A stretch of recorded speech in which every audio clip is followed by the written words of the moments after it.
বিএনপির vice chairman ও সাবেক মন্ত্রী আব্দুল্লাহ আল নোমান মারা গেছেন। মরদেহ নেওয়া হয়েছে ধানমন্ডির বাসায়। সেখানে গেছেন বিএনপির নেতাকর্মীরা। সেখান থেকে বিস্তারিত জানাতে সরাসরি যুক্ত হয়েছেন সহকর্মী মোহাইমিনুল খান অপু। প্রবীণ এই রাজনীতিবিদের মৃত্যুতে নিশ্চয়ই বিএনপির নেতাকর্মীর মাঝে শোকের ছায়া নেমে এসেছে। যারা এসেছেন ধানমন্ডির বাসায়, কি বলছেন তারা, আর জানাজা এবং দাফন কোথায় হবে এই ব্যাপারে কোনো তথ্য আছে কিনা আপনার কাছে জানাবেন। সকালে আব্দুল্লাহ আল নোমান বিএনপির যে ভাইস চেয়ারম্যান, তিনি সকালে অসুস্থতা বোধ করেন। তারপরে তাকে রাজধানীর একটি বেসরকারি হাসপাতালে নেওয়া হলে সেখানে চিকিৎসক তাকে মৃত ঘোষণা করেন।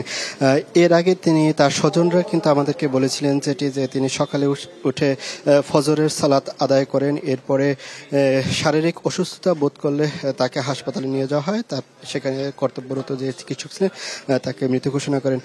এরপরে সেই হাসপাতাল থেকে তার নিজ যে ভাষা ধানমন্ডি ৮ সেখানে নিয়ে আসা হয়েছে।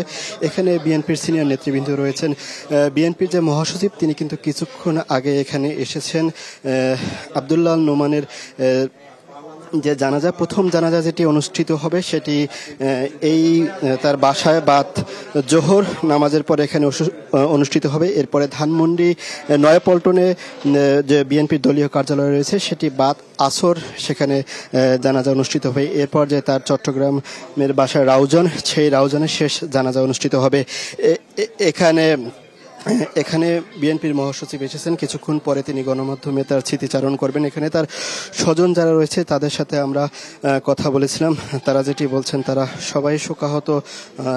তারা যেটি বলছেন যে তার মতো মানুষ তারা আর পাবেন না, এবং বিএনপি যে সকল রাজনীতিবিদরা রয়েছেন তাদের সাথে কথা হয়েছে। তারা যেটি বলেছেন যে বিএনপির এমন একজন ভাইস চেয়ারম্যানকে তারা হারিয়েছেন, এটি দলের জন্য অপূরণীয় ক্ষতি হয়েছে।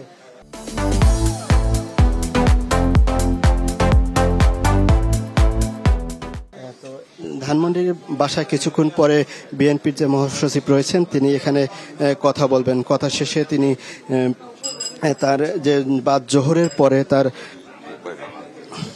বাদ আছরের পরে এখানে প্রথম জানাজা অনুষ্ঠিত হবে। তারপরে কিন্তু তার মরদেহ পল্টনের কেন্দ্রীয় কার্যালয়ের সামনে নিয়ে যাওয়া হবে।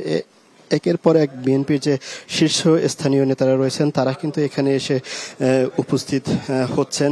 মহাসচিবের আগেও এখানে বিএনপির যে অন্যান্য নেতাকর্মী তারা কিন্তু এখানে এসেছেন। তো কিছুক্ষণ পরে গণমাধ্যমে বিএনপির মহাসচিব তিনি রয়েছেন, তিনি পরবর্তীতে আবারও যুক্ত হব আপনার সাথে। ধন্যবাদ।